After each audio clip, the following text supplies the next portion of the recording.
Hello प्यारे बच्चों, आज हम पढ़ने वाले हैं कंपाउंड्स क्या होता है या यौगिक क्या होता है। तो इसकी डेफिनेशन सुन लीजिए, फिर इसको समझते हैं अच्छे से। ठीक है, तो वे पदार्थ जो दो या दो से अधिक प्रकार के तत्वों से मिलकर बना होता है यौगिक कहलाता है। ठीक है, और ये तत्व जो होते हैं वो एक निश्चित द्रव्यमान के अनुपात में होते हैं। ठीक है, तो आखिर ये परिभाषा तो सुन लिया आपने, वो समझेंगे कैसे? बेटा देखो समझो, जैसे कि मान लीजिए H2 और O2 दो तत्व हैं। ठीक है, और ये आपस में कंबाइन करते हैं, तब क्या करते हैं ये? तब बनाते हैं ये H2O। ठीक है, संतुलित करना चाहो तो यहाँ हाफ कर दो। ठीक है, तो ये हो गया H2O। तो ये क्या है? एक तत्व का परमाणु है, अर्थात ये एक तत्व है और ये भी एक तत्व है। तो दो तत्व मिलकर क्या बना रहे हैं? एक यौगिक का निर्माण कर रहे हैं। समझ में आई बात? लेकिन ये इसके जो घटक कण है, घटक कण का मतलब होता है जिन चीजों से मिलकर कुछ चीज बनी होती है, मतलब तत्व। जो ये तत्व है जो कंबाइन कर रहे हैं वो एक निश्चित अनुपात में ही कंबाइन करते हैं, ये बात तुम्हें ध्यान रखनी है। जैसे यहाँ H2 का देखेंगे क्या हिसाब किताब है द्रव्यमान के अकॉर्डिंग। ठीक है, तो H2 का भार कितना होता है? 1। ठीक है बेटा, इसका देखेंगे तो यहाँ हाफ करो, मल्टीप्लाई 2 मल्टीप्लाई ऑक्सीजन का भार कितना होता है? 16। तो 2 से 2 कट गया ये। ठीक है, तो क्या आ गया? 2 रेशियो यहाँ 16। इसको भी काट दो तो कितना हो जाएगा? 8। तो हो जाएगा 1 रेशियो 8। तो कहने का मतलब ये है कि ये जो यौगिक बनेगा ये तभी बनेगा जब इनके जो घटक कण हैं वो एक निश्चित अनुपात में मिलते हैं, और वो अनुपात क्या है? द्रव्यमान के अनुसार 1:8। मतलब जल एक यौगिक है। जल यौगिक कब है? जब उसके घटक कण का मतलब क्या हुआ बेटा? H2 और O2 एक निश्चित द्रव्यमान के अनुपात में मिलेंगे। निश्चित द्रव्यमान का अनुपात क्या है? 1:8 में मिलेंगे। तब जो बनने वाला यौगिक है, बनने वाला जो पदार्थ है वो क्या कहलाएगा? यौगिक कहलाएगा। सुन में आया? तो यौगिक परिभाषा फिर सुनो बेटा। यौगिक क्या है? वे पदार्थ या ऐसा पदार्थ जो दो या दो से अधिक प्रकार के तत्वों से मिलकर बना हो और ये तत्व एक निश्चित अनुपात में हो, तब ये पदार्थ क्या कहलाता है? यौगिक कहलाता है। समझ में आया? क्लियर बेटा? ठीक है, जैसे कि तुम यहां से भी देख सकते हो या यहां से देखना चाहो तो यहां से भी अनुपात निकाल सकते हो। यहां से अनुपात कैसे निकालोगे? देखो 2:1। ठीक है, इसमें और इसमें 16, तो 2 रेशियो 16। ये कितना? 1 रेशियो 8। ठीक है, तो H2O एक यौगिक है। क्यों यौगिक है? क्यों यौगिक है बेटा? क्योंकि ये दो तत्वों से मिलकर बना है। किन तत्वों से? H2 से और O2 से मिलकर बना है।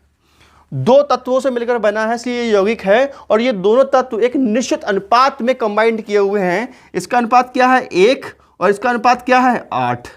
ठीक है, समझ में आ रहा है? तो इसकी परिभाषा लिख सकते हैं, वे पदार्थ जो दो या दो से अधिक प्रकार, दो या दो से अधिक प्रकार के परमाणुओं से मिलकर बना होता है। परमाणु लिख लो या तत्व अच्छा रहेगा। ठीक है, वे पदार्थ जो दो या दो से अधिक प्रकार के तत्वों से मिलकर बना होता है, यौगिक कहलाता है। ठीक है, और जो ये तत्व जो मिल रहे हैं बेटा, तत्व कहें या घटक कण कहें, यौगिक के जो घटक कण होते हैं, यौगिक के जो तत्व होते हैं, यौगिक के घटक कण अथवा यौगिक के जो तत्व होते हैं वे एक निश्चित अनुपात में मिले हुए होते हैं। ठीक है, चाहो तो हम यहीं से लिख सकते हैं, यहां कॉमा लगा लिख लो, और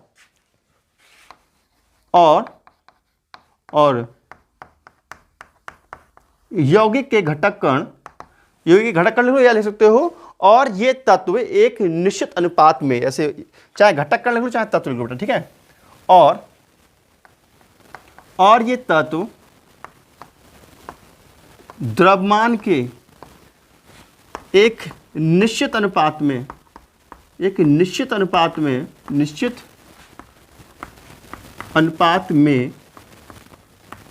मिले होते हैं। ठीक है, या शॉर्ट में लिख सकते हो, और और ये यौगिक के घटक कण एक निश्चित अनुपात में होते हैं, ठीक है। और ये यौगिक के और इस यौगिक के घटक कण या और यौगिक के घटक कण एक निश्चित अनुपात में होते हैं। ऐसे भी सकते हो, कह सकते हो और ये तत्व द्रव्यमान के निश्चित अनुपात में मिले होते हैं, चाहे सकते हो। ठीक है बेटा, समझ में आई डेफिनेशन। तो ये इसका एक एग्जाम्पल हो गया। ठीक है, समझ में आई बात। ठीक है, तो बेटा देखो, वे पदार्थ जो 2 या 2 से अधिक प्रकार के तत्वों से मिलकर बने होते हैं और ये तत्व एक द्रव्यमान के निश्चित अनुपात में मिले हुए होते हैं। और एक बात तुम्हें और बताऊं, खास बात यह है कि जो यौगिक होता है हमारा, इस यौगिक को हम किसी रासायनिक विधि द्वारा इसके घटक तत्वों में तोड़ सकते हैं यौगिक के लिए, जबकि हम जो तत्व होता है उसको अगले नहीं तोड़ सकते। पिछले लेक्चर में हम जान चुके हैं। ठीक है, एक लाइन और लिख सकते हो। ठीक है, ये ऐसा करो, यौगिक का एक ये एग्जाम्पल लिख लो बेटा। ये एग्जाम्पल लिख लिया आपने। ठीक है, अब मैं लिखवाता हूँ कुछ पॉइंट्स। ये एग्जाम्पल नोट करो। ये क्या एग्जाम्पल है? ये है एक इसका मतलब यौगिक का बेटा एक एग्जाम्पल लिख लो बेटा। यौगिक का एग्जाम्पल लिख लो, जैसे H2O, NH3, CO2 आदि। आदि क्या है ये? आदि ये सब क्या है बेटा? ये सब जो है यौगिक के उदाहरण हैं। ठीक है, तो मैंने एक यौगिक को यहाँ एक्सप्लेन कर दिया है कि इसमें ये निश्चित अनुपात होता है। ठीक है, समझ में आई बात? इतना नोट कर लीजिए फटाफट आप। अब देखो नेक्स्ट बात, ये जो यौगिक है ना, ये जो यौगिक है, ये खास बात ये है, इन्हें हम किसी रासायनिक विधि द्वारा आगे सरल पदार्थों में तोड़ सकते हैं। ठीक है, इस बात को लिखो बेटा। यौगिक को किसी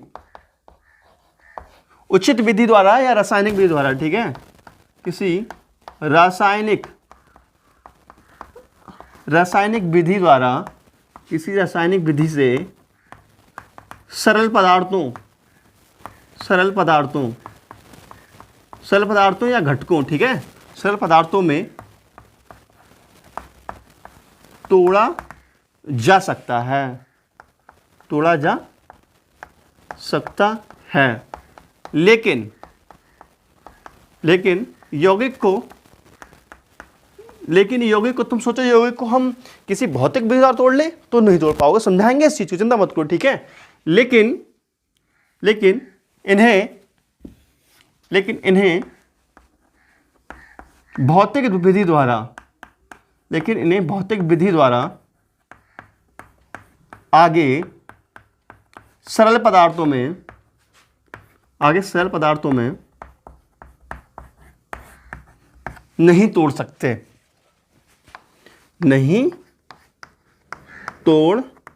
हैं।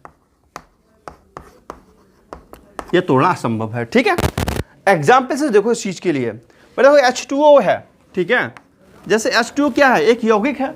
यौगिक क्यों है? क्योंकि ये 2 या 2 से अधिक प्रकार से तत्वों से मिलकर बना है। कौन कौन से तत्वों से? H2 और O2 से मिलकर बना है। ठीक है, और यौगिक क्यों है? क्योंकि ये तत्व जो हैं वो द्रव्यमान के एक निश्चित अनुपात 1:8 में मिले हुए हैं। ठीक है, और ये यौगिक क्यों है? क्योंकि इसे हम किसी रासायनिक विधि द्वारा आगे सरल पदार्थों में तोड़ सकते हैं, जबकि भौतिक विधि द्वारा नहीं तोड़ते हैं। तो इस पॉइंट को समझ लो बेटा। ठीक है, जैसे ये H2O क्या है? जल है, एक जल का एक अणु बना दिया है हमने। ठीक है, और हमने क्या काम किया? यहाँ पे इसका विद्युत अपघटन कराया है बेटा। ठीक है, क्या कराएंगे इसका हम? विद्युत अपघटन।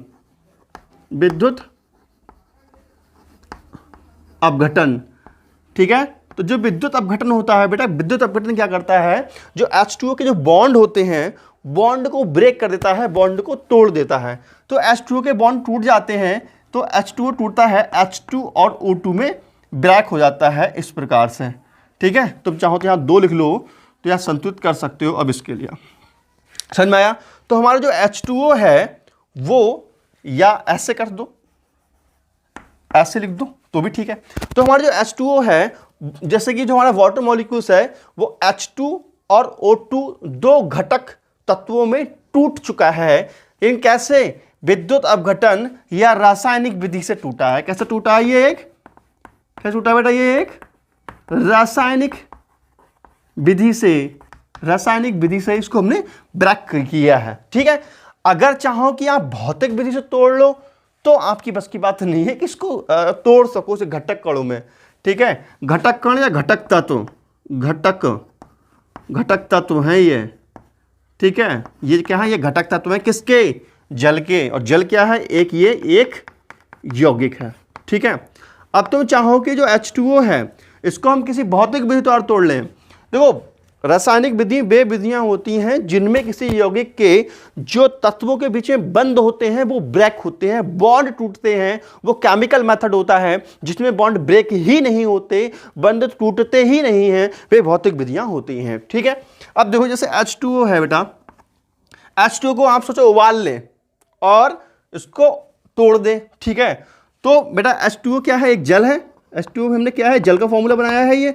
ठीक है, अगर आप इसको उबालते हैं, अगर आप इसको गर्म करते हैं तो क्या होता है, जो H2O का मॉलिक्यूल है पूरा गैस बन के उड़ता है। लेकिन H2O पहले भी था, पहले लिक्विड फॉर्म में था, अब H2O क्या है, गैस फॉर्म में है। लेकिन रहा तो H2O, उसकी अवस्था चेंज हो गई, ना कि फॉर्मूला चेंज हो गया। तो यहां पर हम कह सकते हैं कि H2O हमारा यौगिक होता है। तो यौगिक क्या होता है, यौगिक के मेन पॉइंट सुन लो फिर से। जब दो या दो से अधिक प्रकार के, मतलब वे पदार्थ जो दो या दो से अधिक प्रकार के तत्वों से मिलकर बना होता है, यौगिक कहलाता है। और इनमें ये तत्व एक निश्चित अनुपात में होते हैं, पहली बात। दूसरी बात क्या है कि जो यौगिक होता है वो किसी रासायनिक विधि द्वारा तो उसे घटक कणों में तोड़ सकते हैं, लेकिन किसी भौतिक विधि द्वारा ये नहीं तोड़ा सकता। पूरा का पूरा मॉलिक्यूल से ही रहता है, या पूरा का पूरा यौगिक जीव का त्यों रहता है। बात समझ में आ रही है, तो लिखने में क्या जा रही है। ठीक है बेटा, तो ऐसे ही और भी चीज़ें होती हैं, जैसे ये यौगिक तो मुझे लगता है बिल्कुल आप लोगों को क्लियर हो गया होगा। एक बात मैं आपको और बता दूं बेटा, नेक्स्ट पॉइंट देखो।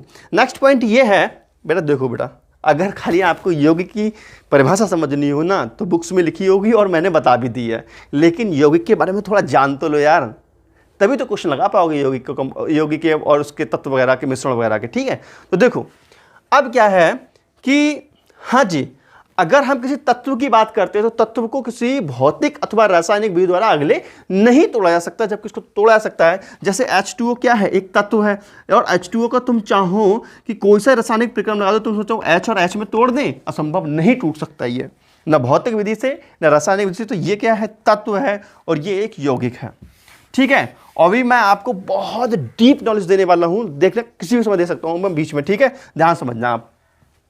हाँ, अब मैं आपको यह बताने वाला हूं कि बेटा जो यौगिक जो होता है ना, यौगिक कैसे होता है, यौगिक अपने घटक तत्वों से मिलकर बना होता है। ठीक है, लेकिन खास बात यह है, जैसे H2O है, ध्यान देना, जैसे H2O है, ये क्या से मिलकर बना है, H2 और O2 से मिलकर बना है। तो ये क्या है, ये है घटक तत्व। ये क्या है बेटा, ये घटक तत्व हैं किसके, ये यौगिक के।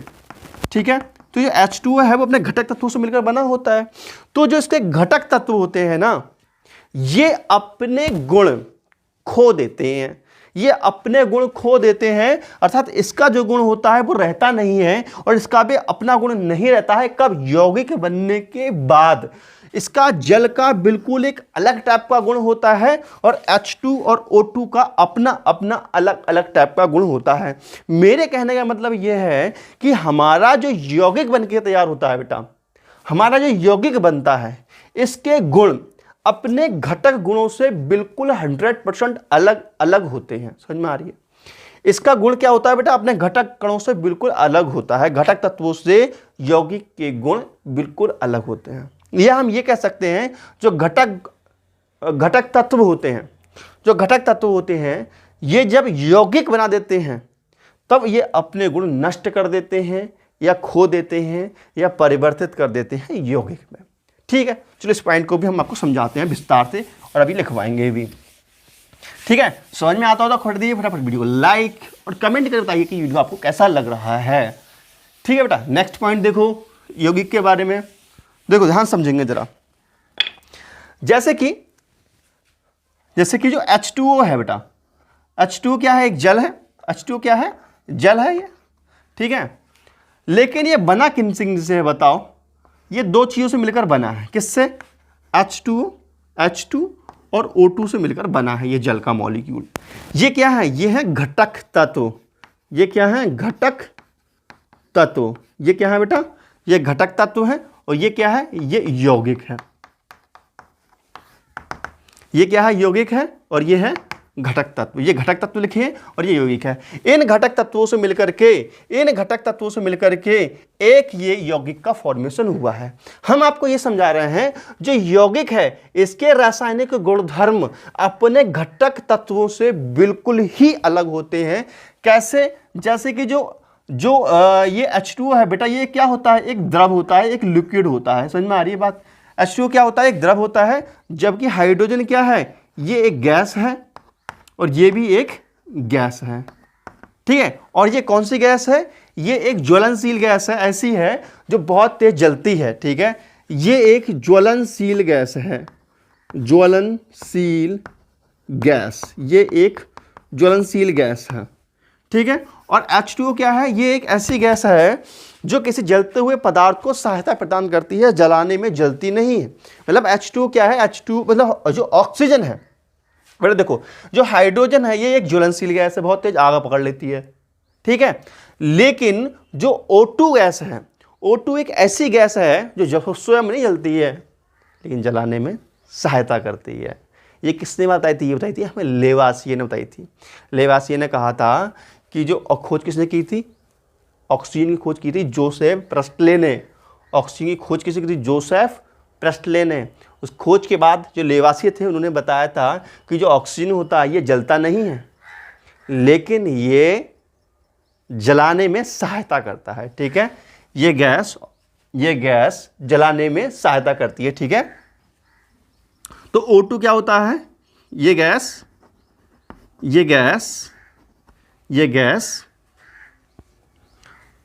दहन के लिए आवश्यक होती है, अर्थात जलाने के लिए। ठीक है। ये गैस दहन मतलब जलाने के लिए। ठीक है। ये गैस जलाने के लिए या दहन के लिए आवश्यक होती है, आवश्यक। ठीक है बेटा, आवश्यक होती है। परंतु स्वयं नहीं जलती है, सिर्फ क्या करती है? ये सिर्फ हेल्प करती है। ठीक है। अब H2O क्या है बेटा? H2O ये ना जलता है और ना जलने में सहायता करता है। ठीक है। ये ना जलता है और ना जलने में सहायता करता है।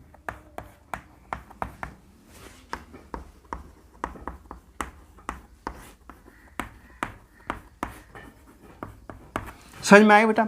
मेरे कहने का मतलब ये था, ये जो यौगिक है इसके गुण देखो। यौगिक क्या है? एक द्रव है। जबकि इसके जो घटक तत्व थे वो क्या थे?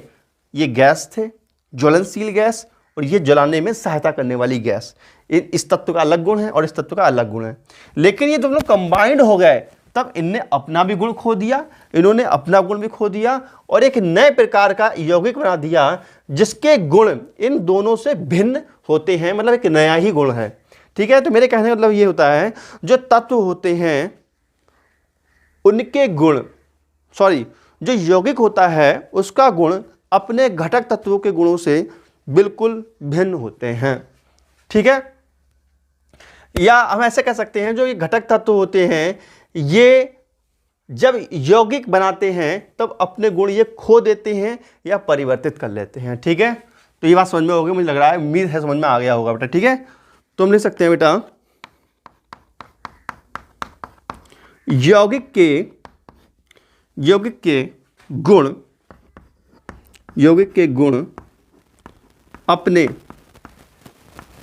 घटक तत्वों के गुण से बिल्कुल भिन्न होते हैं, बिल्कुल भिन्न होते हैं या अलग होते हैं। ठीक है। ये पॉइंट लिखिएगा और एक एग्जाम्पल नोट कीजिएगा इस बात को समझने के लिए। तो मुझे लग रहा है कि यौगिक बहुत अच्छे समझ में आ चुका है। चलो छोटी छोटी बातें और बताता हूं, थोड़ा डीप अध्ययन कराता हूं आपके लिए यौगिक के बारे में, ठीक है, अगर आप लोग बोर नहीं होते हो तो। ठीक है, इतना समझ में आया बेटा हम लोगों के लिए। चलो कुछ चीज़ें और जानते हैं इस चीज़ के बारे में, जैसे कि कुछ चीज़ें ऐसी हैं ना जो बड़ा कंफ्यूज करती हैं बच्चों के लिए। जैसे मैं आपसे कहूँ सुनो, मैं आपसे क्या कहने वाला हूँ, मैं आपसे कहूँ बेटा जो यौगिक जो होता है वो एक ही प्रकार के परमाणु से मिलकर बना होता है। यौगिक एक ही प्रकार के परमाणु से मिलकर बना होता है। आप कहेंगे गुरुजी गलत क्यों पढ़ा रहे हो यार? हाँ, हम कहें यौगिक में एक ही प्रकार के परमाणु होते हैं, तो गुरुजी अलग क्यों, गलत क्यों पढ़ा रहे हो गुरुजी? देखियो यौगिक में दो प्रकार के परमाणु, एक ये है और एक ये है। लेकिन बेटा यौगिक में एक ही प्रकार के परमाणु नहीं बेटा, अणु जो यौगिक होता है वो एक ही प्रकार के अणुओं से मिलकर बना होता है, उसमें एक ही प्रकार के अणु होते हैं। ठीक है, और जबकि जो तत्व होता है उसके बारे में चर्चा करेंगे। तत्व का जो अणु होता है वो अलग टाइप का होता है और यौगिक का जो अणु होता है वो अलग टाइप का होता है। तो बड़ा कंफ्यूजन है बेटा, इस चीज को समझो बेटा। देखो, जैसे मैं आपसे ये कह दूं कि जो जल है ये एक ही प्रकार के अणुओं से मिलकर बना है। कहेंगे गुरुजी झूठ क्यों बोल रहे हो? जो H2O है वो तो दो प्रकार के अणुओं से मिलकर बना होता है। कौन कौन से अणु? H2 और O2। और तुम करो एक ही प्रकार के अणुओं से मिलकर बना होता है। है नहीं है कंफ्यूजन? इस चीज को देखो बेटा, अभी मैं एक्सप्लेन करता हूं इस चीज को। ठीक है, अब थोड़ी डीप नॉलेज देना है हम यौगिक के बारे में। तो जब तक बेटा अच्छे से पढ़ेंगे नहीं तब तक इसको छोड़ेंगे नहीं, है ना। अपना तो सिस्टम अलग है, जो चीज़ देखते हैं जब तक उसको अच्छे समझ नहीं लेते छोड़ते नहीं उस चीज़ को। ठीक है बेटा, देखो हम कह सकते हैं यौगिक एक ही प्रकार के अणुओं से मिलकर बना होता है। ठीक है, या यौगिक में एक ही प्रकार के अणु होते हैं। कैसे? इस चीज को देखो बेटा, जैसे जल क्या है? जल एक यौगिक है, जल एक यौगिक है और इसमें एक ही प्रकार के अणु H2O होते हैं। बात समझ में आई? देखो बेटा, जैसे जल जो होता है, जल कैसे मिलकर बना होता है बेटा? जो जल होता है वो H2O मतलब H2O से मिलकर बना होता है। बात समझ में आ रही है? तब जब H2O आपस में मिलते हैं तब एक यौगिक का फॉर्मेशन होता है जिसका नाम होता है जल। तो जल में एक ही प्रकार के अणु होते हैं H2O। तुमको सर जी H2 और O2, H2O तो बन गया, लेकिन गुरुजी ये बताओ ये कहाँ चले गए, ये कहाँ चले गए? मैं इसके बारे में समझा रहा हूँ। चलो बेटा डिटेल समझेंगे इस चीज़ को। फिलहाल अभी याद रखो यौगिक जो होता है एक ही प्रकार के अणुओं से मिलकर बना होता है। ठीक है, लेकिन दो या दो से अधिक प्रकार के तत्वों से मिलकर बना होता है। यौगिक ध्यान समझेंगे, यौगिक दो या देखो बेटा, जैसे H2 और O2 तब क्या बनेगा? H2O। तो हम कहते हैं ये क्या है? एक तत्व का परमाणु है और ये भी क्या है? एक तत्व का परमाणु है, तत्व का अणु है। ठीक है, तो दो या दो से अधिक प्रकार के तत्वों से मिलकर के यौगिक बना होता है। लेकिन यौगिक में जो अणु होते हैं वो H2O और H2O यही होते हैं। तुमको सर जे अणु ना है, ये अणु है लेकिन तत्व के अणु हैं। देखो ध्यान समझो, तत्व के अणु और H2O के अणु अलग अलग टाइप के होते हैं। देखो बेटा,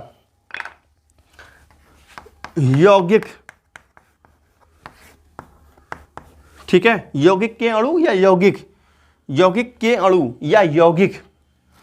ठीक है बेटा, देखेंगे यौगिक के अणु कैसे होते हैं। देखो बेटा, H2O ये एक जल का अणु है, NH3 अमोनिया का एक अणु है। ठीक है बेटा, CO2 आदि ये क्या का अणु है? कॉमन डाइऑक्साइड का अणु है। समझ में आ रहा है? अब देखेंगे एलिमेंट्स के अणु। एलिमेंट्स के अणु देख लो बेटा, देखो जैसे H2 है, Cl2 है, ठीक है, Br2 है, P4 है, ठीक है, और S8 है। ये सब क्या है, ये सब क्या क्या है बताओ, ये सब है बेटा एलिमेंट्स के अणु। और ये क्या है H2O, ये सब क्या है यौगिक के अणु है। बात समझ में आ रही है? जो यौगिक के अणु हैं वो ऐसे हैं और एलिमेंट्स के अणु ये हैं। समझ में आ रही है बात?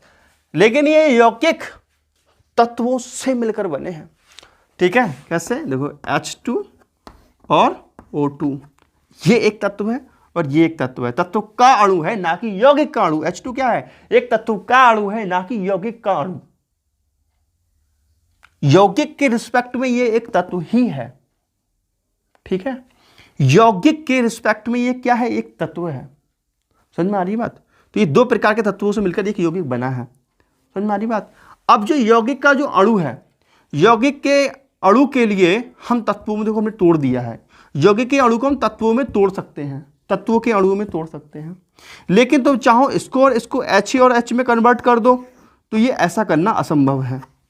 तो बेटा खास बात ये है, इसको हम N2 में बदल सकते हैं, N2, और इसको हम H2, इसको C और यहाँ O2, ठीक है। तो खास बात ये है, जो यौगिक होते हैं, खास बात यह है बेटा, जो यौगिक होते हैं, यौगिक को उनके सरल परमाणु, सरल तत्वों में तोड़ा जा सकता है, ठीक है।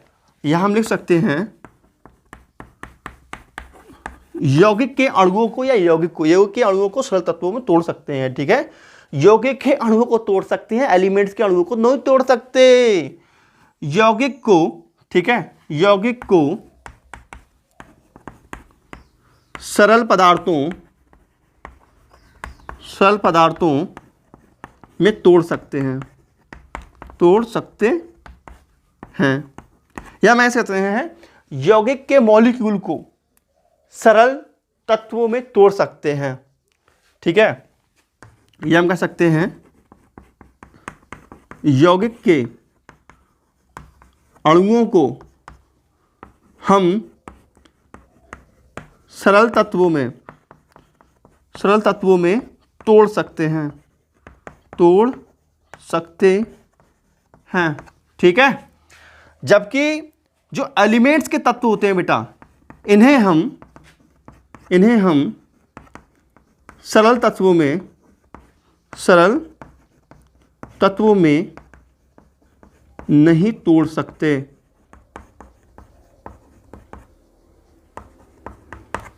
बेटा बिल्कुल समझ में आ रहा है? क्लियर हो गया बिल्कुल?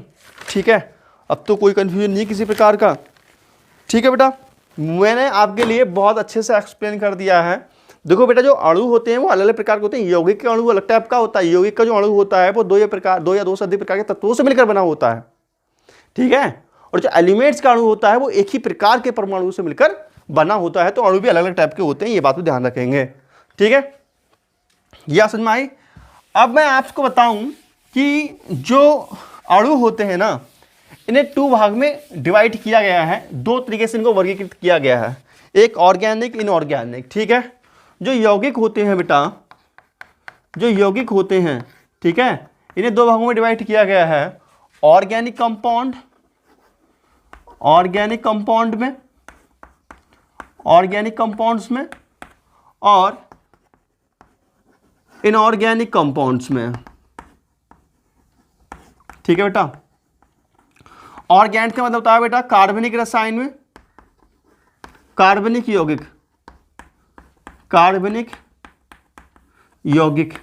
और ये होता है अकार्बनिक यौगिक। एग्जाम जो ज़्यादा एक्सप्लेन नहीं करेंगे इस चीज़ को, एग्जाम्पल की बात करें तो बेटा कार्बनिक का हो गया CH4 CH3OH CH3COOH। ये सब क्या होगा, ये हो गया एक कार्बनिक यौगिक के उदाहरण, ठीक है। ऑर्गेनिक केमिस्ट्री की बात करें तो इसके यौगिक के उदाहरण देख लो बेटा, जैसे H2O, NH3 और CO2 आदि। समझ में आ रहा है? तो बेटा यौगिक वाला जो आपका टॉपिक है वो बिल्कुल कंप्लीट हो चुका है। बिल्कुल समझ में आ गया होगा आप लोगों के, ठीक है। अब मिक्सचर कर आएंगे, मिक्सचर क्या होता है बेटा। वीडियो अच्छा कर दीजिए लाइक, कमेंट कीजिए। मिलते हैं नेक्स्ट वीडियो में बेटा, तब तक नमस्कार, जय हिंद, वंदे मातरम, बाय बाय बेटा।